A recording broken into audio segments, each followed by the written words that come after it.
Hello everyone. Welcome to our Town Podcast series or ATPS as we like to call it.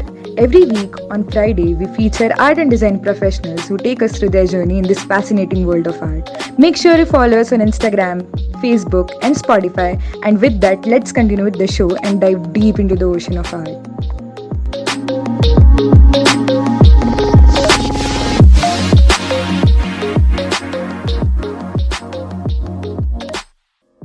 Today we have with us a person whose versatility is unparalleled. He is Tanay Kumar. He isn't just a designer, he is an explorer. He started his voyage as an architect, but his passion for animation led him to upgrade his skills by taking a master's in visual communications. After achieving a gold medal in it from IIT Bombay, he went on to create his own company, Fractal Ink Design Studio, a decade ago. The company is India's largest experience design company and has been acquired by Dentsu Netwirk Japan. Even after a successful entrepreneurial journey, his quest of self-discovery wasn't finished. His willingness to go back to the roots of designing led him to take up watercolor painting 2 years ago. His paintings have already been sold for lakhs and have been selected for international art galleries as well. So let's straight dive into our conversation, which will lead you to hunt your deeper selves.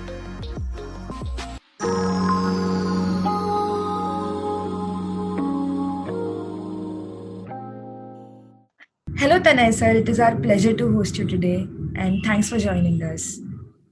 Thank you so much. Happy to Uh, be. yeah.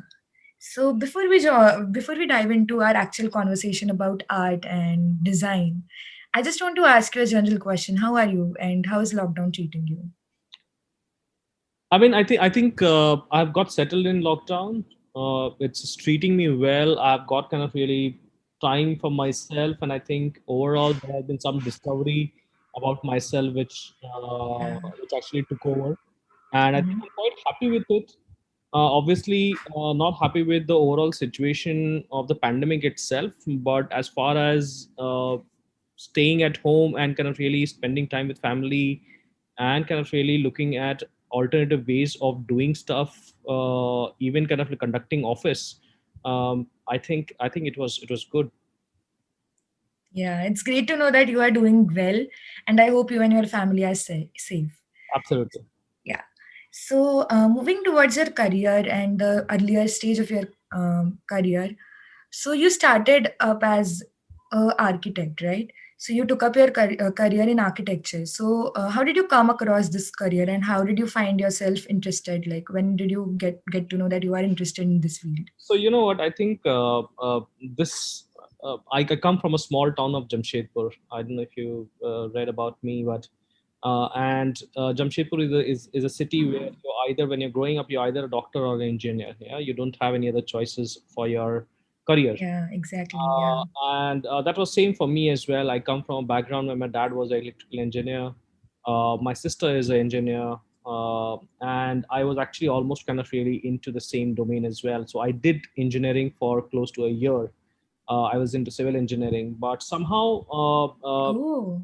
yeah, so after a year of civil engineering, I think I got bored with it. I really kind of really didn't think that there's something that I would do or probably kind of do take up for my life as a career. And Mm-hmm. fortunately, after the first year, I did apply for architecture. And the reason of applying to architecture was not to kind of do architecture. It was more to do with I kind of really in love of sketching. So I thought, you know what, anything that allows me to really use my pencil all my life, I think I'll do that. Yeah. So Yeah. it wasn't kind of I was not exposed to anything like commercial art or kind of art as a background, and architecture was the closest to where you can have a professional degree into it. So I Yeah. thought, you know what, why don't can jump into architecture? uh, Yeah. and I think that's how the journey into architecture started. And overall I think when I look back, I think the decision was, I don't know, was it right or wrong, but it was definitely satisfying all through. Mm-hmm. uh, so after graduating, I did kind of really work for some time as an architect, and post that went into communication design as well. So yeah, I think you know what, in the days, this I'm talking about the 95, between 94 95. In those days, you know what, there wasn't kind of so many choices for you and kind of really the information wasn't readily available as it is right now. You know what? Yeah. And that really kind of made us almost kind of really discover things on your way, which means Mm-hmm. that when you jump into a career, you look into it, and and then you decide whether you like it or not. It wasn't kind of there was a prelude to it. I could talk to like 100 people before joining it. Yeah. So I feel a lot of people can relate to your story, because there are a lot of people out there who who were forced to take or weren't exposed to many career options, and that's why they just took up the cliche career streams, and they just realized what they want to do afterwards. So it needs a lot of courage to maybe just go out there and change your career fields and do what you actually like. So I guess a lot of people are going to relate on that, and your story is going to inspire them as well. Yeah, hope so, definitely. Yeah.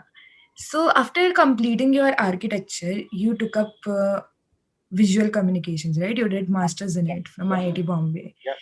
So then after architecture, what made you inclined towards visual communications? Because like uh, is it that common to take up visual communications after So, architecture? a lot of kind of I mean, okay, visual communication is a discipline where you're more tuned towards communication and graphic design. Yeah. Yeah. Now, it was a departure from architecture because architecture is all about built forms. Yeah. Actually, really is not kind of really in so much into graphics, and it is more into structure. It's more into form and all those kind of things. But the decision was mostly taken when I was working in Bombay for close to a year in an architectural firm, and what attracted me was animation. So I was Oh. there. I learned a software called 3ds Max, and because I just kind of really liked creating buildings, I started creating buildings inside that software. And in some time, I was slightly more kind of comfortable with it, where the owner of the firm told me to do some walkthroughs.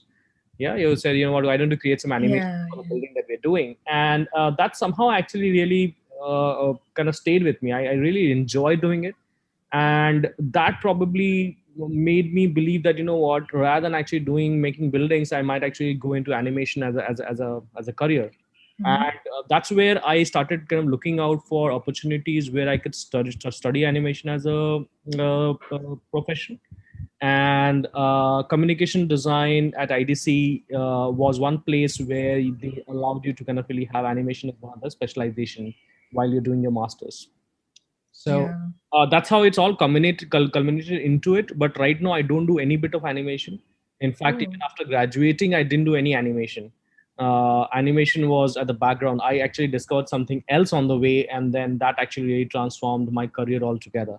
So, as I said, things happen on the way. It's almost like you are actually thinking about a certain path.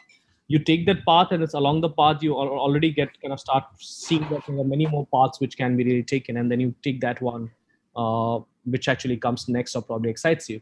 So I think that's how I changed from architecture into communication design. It was primarily through animation as my main trigger. Mm-hmm. Okay, so it's kind of interesting to know that how you have changed your career streams and how many experience have you got. Just tells how important it is to explore to be satisfied at the end, right? I agree. I think you probably hit the nail on the head, saying that, you know, it needs to give you pleasure when you're actually into it. Yeah, it needs to get Yeah. it needs to absorb you as a person, and that's the only time when a career or a profession becomes kind of really your DNA. Otherwise, Yeah. it's always a job. Yeah, you're always a job, doing a job. You're doing into a nine going to a 9 to 5 stuff, and you're kind of really completing what is given to you. You never kind of really want to do more than that. So I think you're right. It's almost like you discovering what you like, and then probably make that as your prime DNA to really do something more. Yeah. So speaking about exploring, you have also been a entrepreneur, right?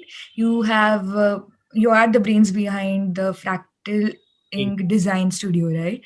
And what gave you the idea after doing your visual arts? What made you inclined towards just starting your own company and going out there and just being on your own? And can you run us through your journey as an entrepreneur? Sure. You know what? I think when I graduated, both as an architect or post that when I did my design from IIT Bombay, you know what? As a designer, you always kind of start reading about architects or designers who have made their mark in the field. Yeah. And when you to read their biographies or kind of look at their work, you almost kind of really have this aspiration of creating something which belongs to you. Okay, you're not Yeah. mere a person who conducted architecture or conducted design. You want a piece of it to be related or kind of really etched in the Hmm. history that you know what you created this, and this is Yeah. a mark that you leave in the field of design. And I think every designer or everybody in the creative profession requires that amount of personal kind of really touch to the things that he or she is creating. Yeah. Yeah.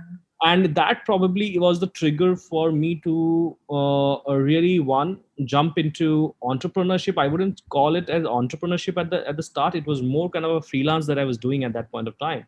It Hmm. wasn't kind of really thought of as something that I'll create a business out of. But I was definitely sure that I'm not going to really keep doing something that it's something that belongs to somebody else. Okay, I'm not going to carry out somebody else's vision. Yeah. Hmm. So I am going to do, even if I'm a one person army, I would actually really go into that and probably create something that I will claim it as mine.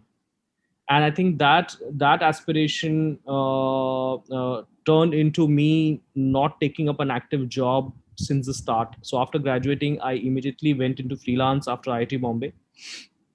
uh, Yeah. I then kind of really, thankfully, there were kind of really good connections and friendships that I've made along the way.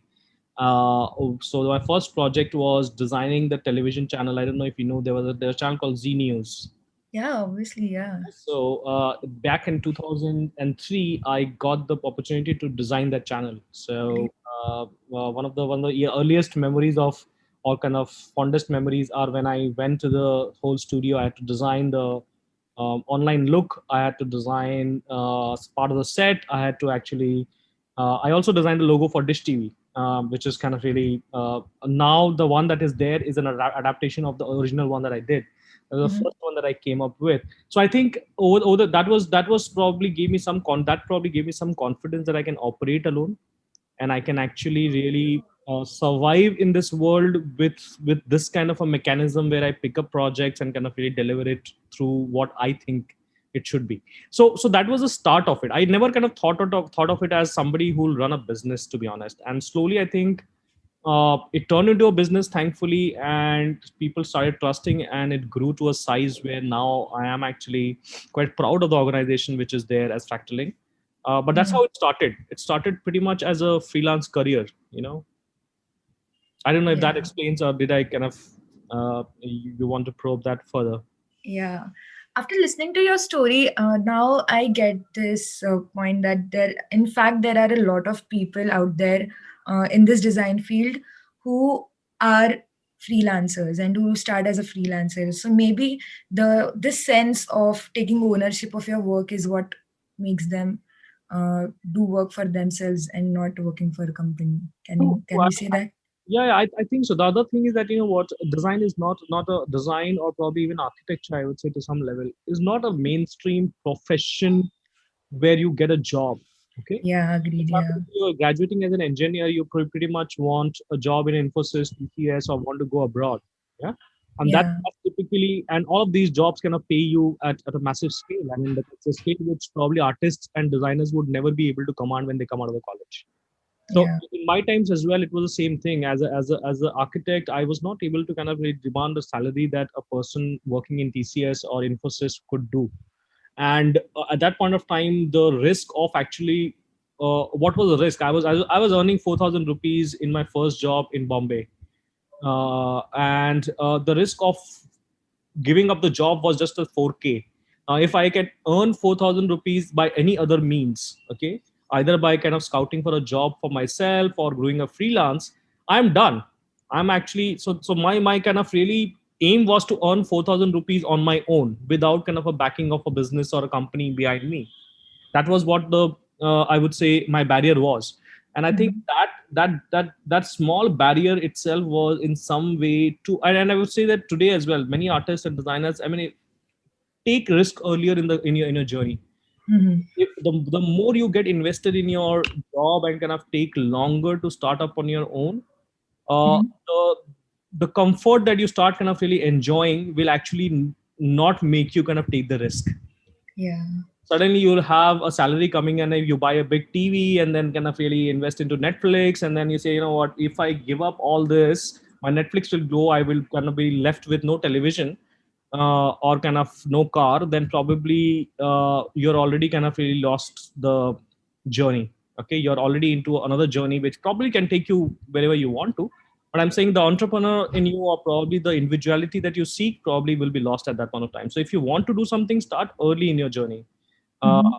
And don't kind of really, to me, I never thought, you know what, that experience really kind of really is absolutely at the paramount importance at the stage where I am, where creativity is kind of celebrated.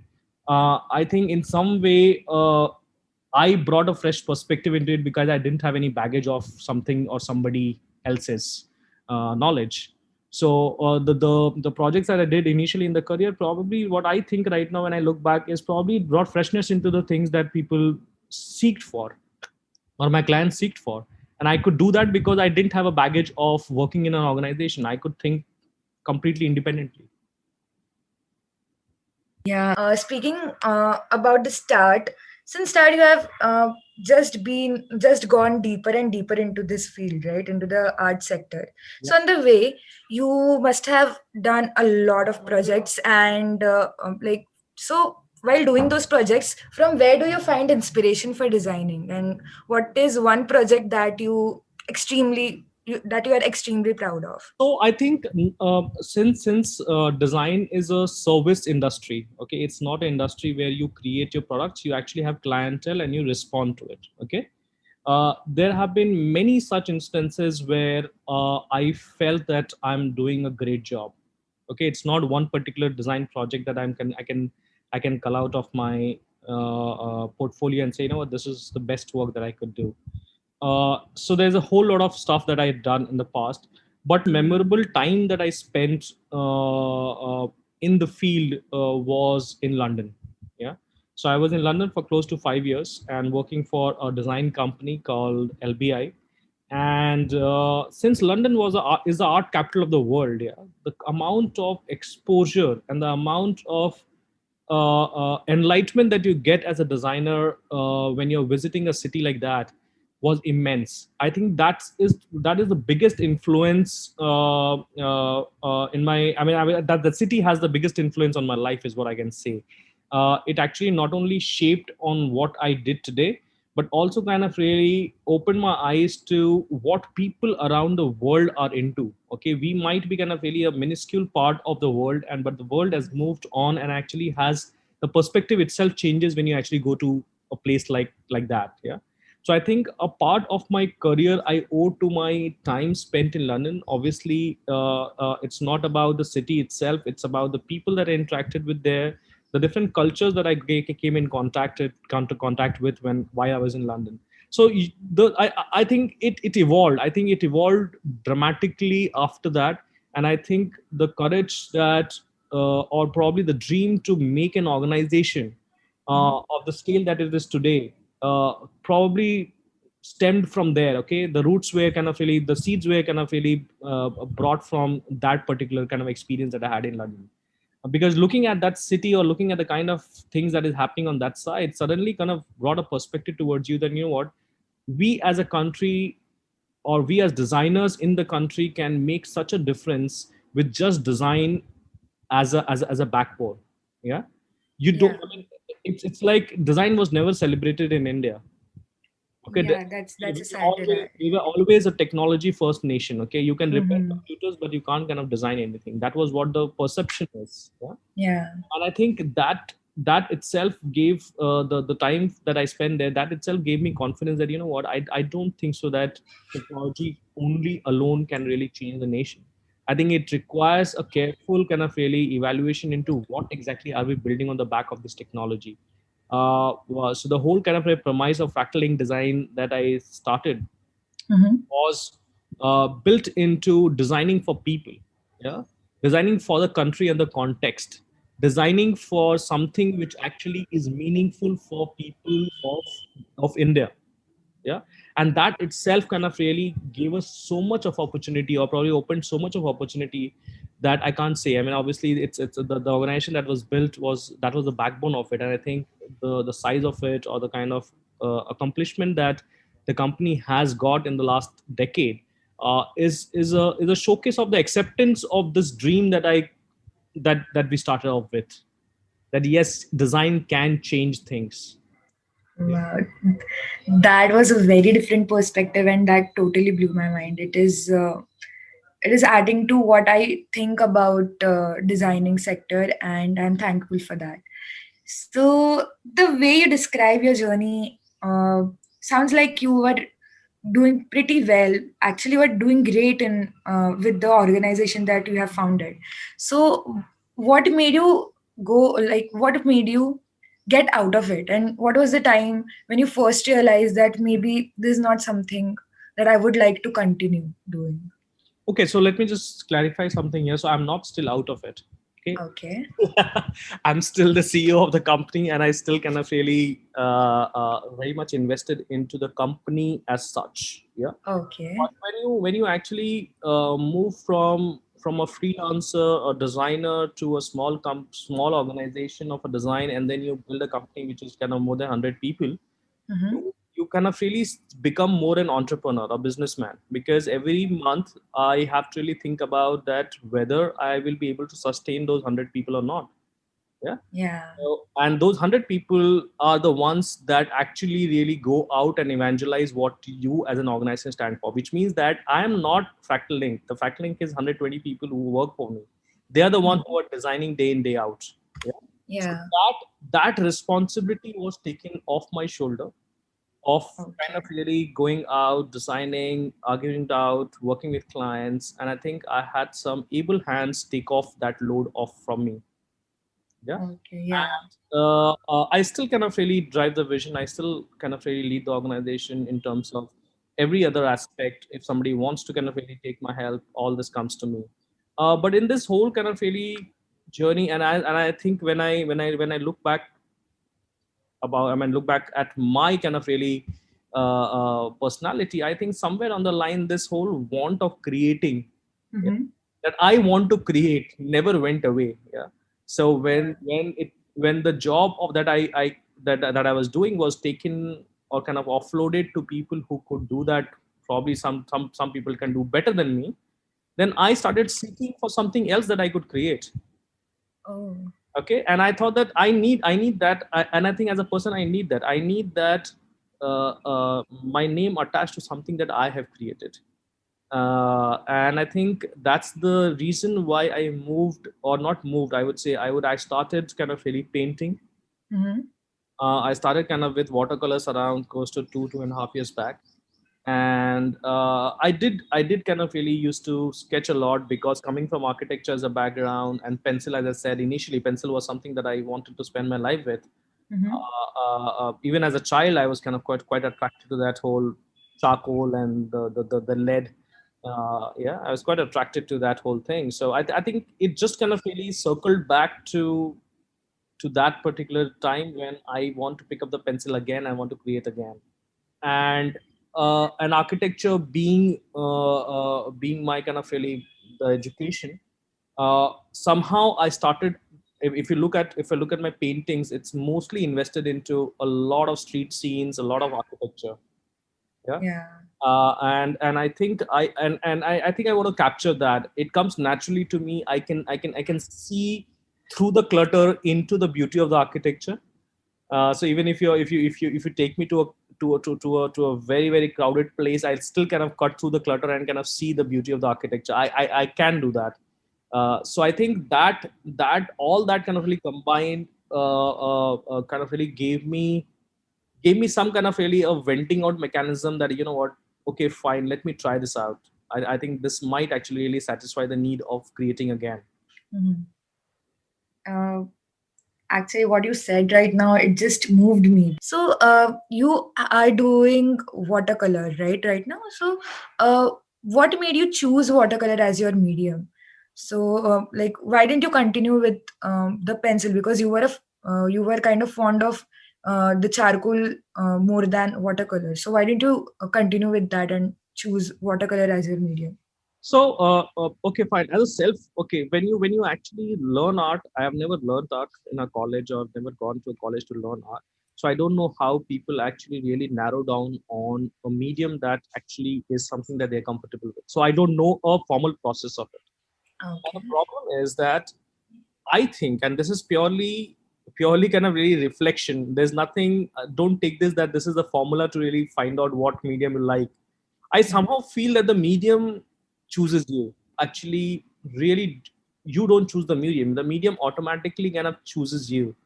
Okay, and somehow the feeling of satisfaction really emerges when you are playing with a particular medium. It's not that I have not tried acrylic. I have tried acrylic. I have tried charcoal. Obviously, was something that I used to enjoy. But Mhm. suddenly, when I actually thought that okay, fine, let me try watercolors. The kind of things that started to happen with watercolor was something Mhm. that was amazing. Okay, one, that watercolor actually is something that you can't control. Yeah, I don't know if you Yeah. have ever kind of worked with watercolor as a medium, but watercolor Mhm. is a medium which you shouldn't kind of really be trying to control so much. Yeah, it has a Yeah. mind of its own, unlike oil and acrylics, where Yeah. it's a very controlled medium. You know what stroke will give you what kind of color, and you almost know that what kind of stroke you want to give. But in watercolor, it actually half the painting is done by watercolor's mind in itself. Yeah, so it actually flows in its own direction. At times it will kind of really change color when it mixes on the paper with some other color. The transparency and the light actually gives it a different kind of dimension altogether, and suddenly you find yourself enjoying it because you didn't aim for it, but whatever you're seeing on the paper is you like it. Yeah. Yeah. So I think somewhere down the line, that aspect of watercolor, of it being more a friend rather than I controlling the medium. So with watercolor, you have to be friends with. You have to almost kind of feel that it's another living being which you're working together with.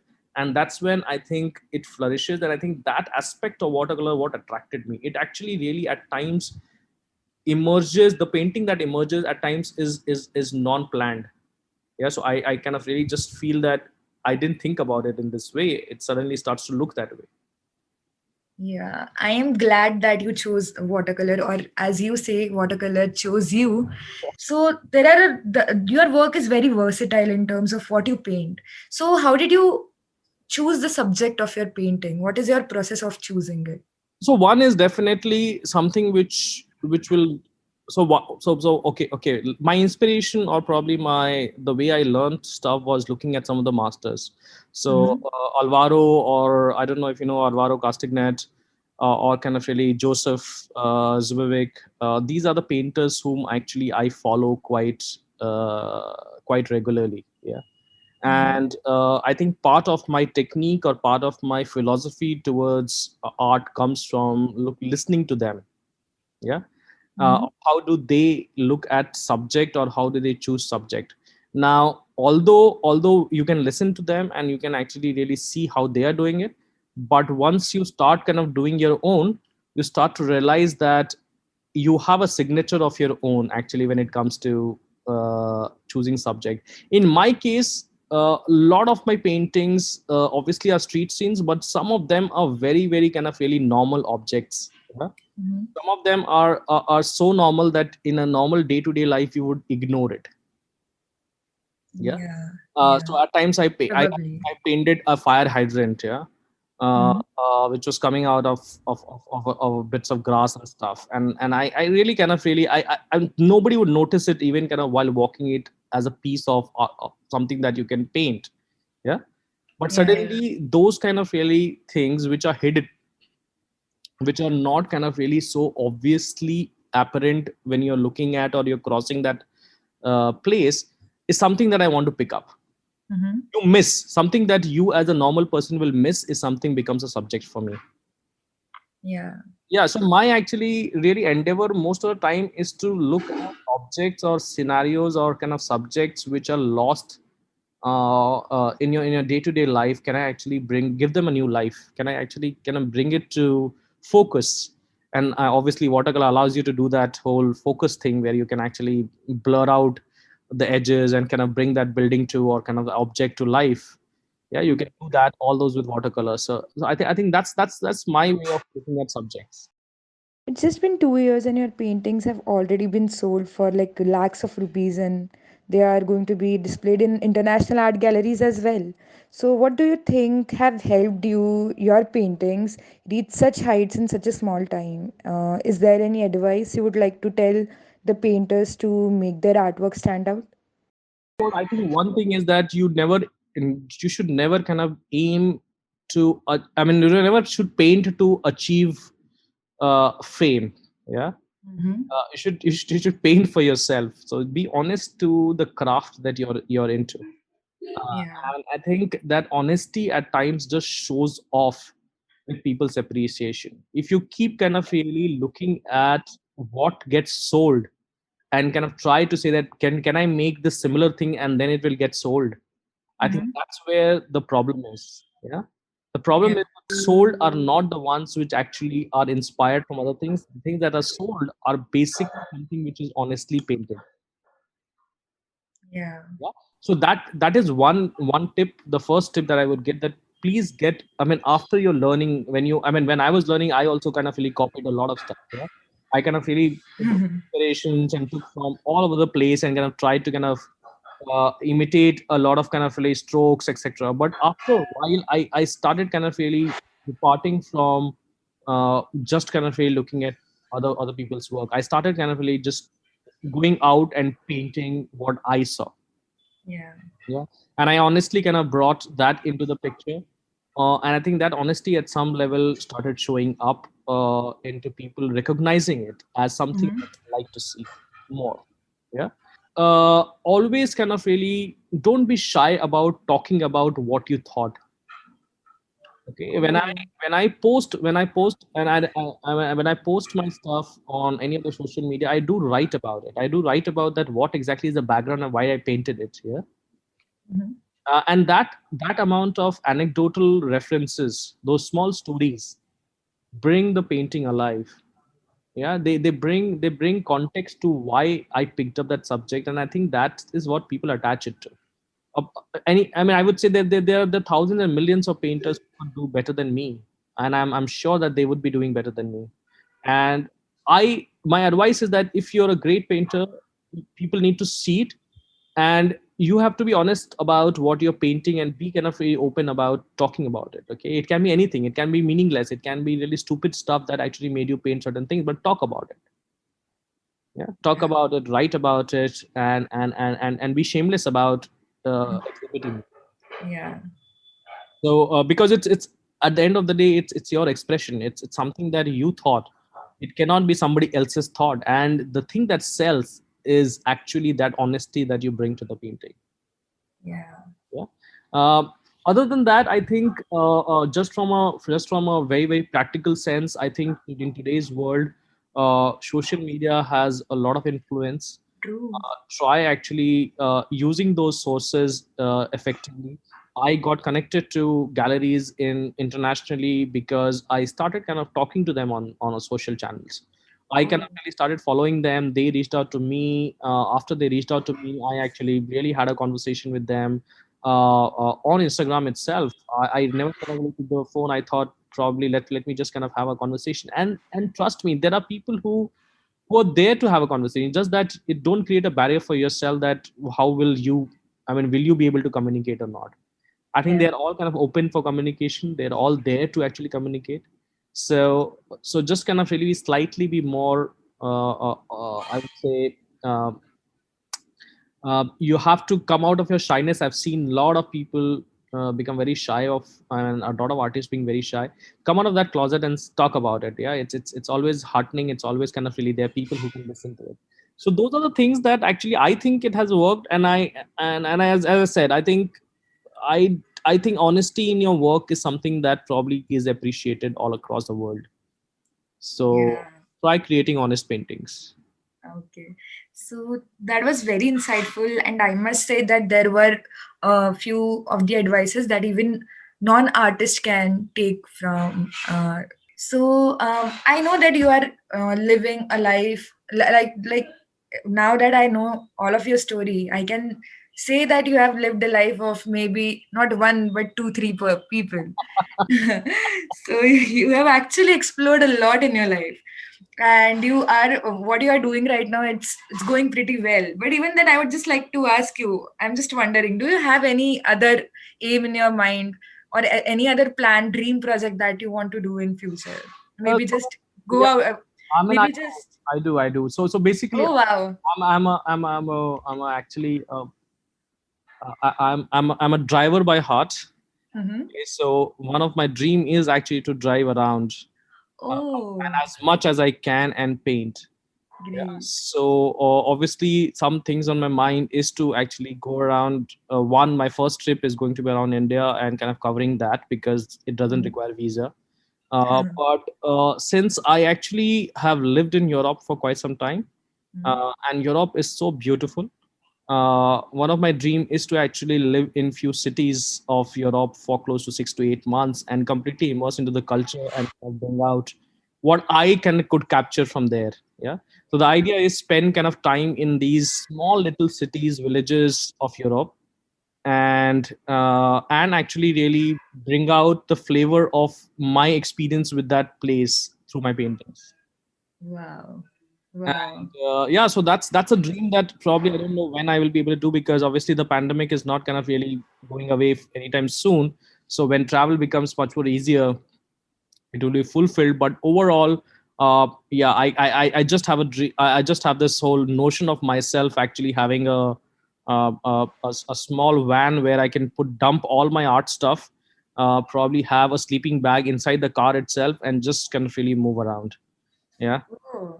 So that probably something that I really fancy, I would say. Yeah. So thanks a lot for giving me that inspiration. Thank you so So much. before we end this conversation, I would just like to ask you one last question. Yep. You have inspired me a lot, but are there any general advices that you would like to give to the aspiring designers or the artists or even the entrepreneurs that who want to make it big in their life? Okay, so I think I talked a lot about artists as such. I'm an impressionist by if you talk to me about genre of an artist, and if you are an impressionist, one of the techniques or advice that I would give is that invest time into observation and sketching. Yeah, that's for the Yeah. artist. Invest time into. So I almost kind of do value sketching on a daily basis. I do 2 3 value sketches every. I don't know if you know about value sketching or not, but I do that on a daily basis. Yeah, it's Yeah. one of the most important part of you actually. If you're an impressionist, if you're not an abstract painter, that is. Yeah, if you're more of an impressionist, which works with light and kind of really objects and real life, then try investing a lot of time there because it really will help you sharpen your skill. Yeah, a Yeah. good painting is only made at the back of a good kind of really hand at sketching. Yeah, that's for the artist. For the designers, I would say design for people, not only for clients. Yeah, it's important for you to be standing up for what you think is right. As a designer, you're a problem solver. You're not kind of truly only responding to what exactly your client wants. Mm. I think at some level it will feel very pompous that I'm going to make that statement, but this statement is true. And that's one of the reasons why today Fractal Ink is one of the largest user experience company in the country, because we stood up to our clients and put up a fight for what we thought actually is right for their customers. Okay, Mm. so as I said initially as well, be honest to what you bring to the table, and I think that honesty will at some point of time will be rewarded. If not today, it will be tomorrow or probably day after, but it will be rewarded in long run. Please be honest to what you are doing to your craft. That's for the designer. As an entrepreneur, I would say that as a design entrepreneur, people is your biggest strength. The Mm. more number of people who get aligned to your vision, the bigger you will become as an entrepreneur. So please value the people whom you work for. Like for example, Fractal Ink is not me. Fractal Ink is those 120 people who work there. And if you don't value them, you will never create a successful business. Yeah. So make them valuable, make them look good, make them actually shine through, and that's the time when you actually will see that your business is automatically growing. So value the people whom you're working with. They are the real currency for your growth, and that's for the entrepreneurs who are probably listening to this conversation. Amazing, amazing. This conversation was gold, and I had a lot of fun personally, and I am quite sure that there are a lot of takeaways for the audience as well. So that's it from my side, and I had a lot of fun. I hope you had fun as well. I did have a lot of fun talking about it. It's always good to have a reflection on ourselves. So Yeah. So yeah. Hope you liked our show. You can give your valuable feedback and suggestion of speakers you would like us to host next by writing us on www.artdown.store. Stay tuned to our channel as we are going to come up with brand new episodes every week on Friday. Don't forget to follow us on Instagram, Facebook, and Spotify. See you soon.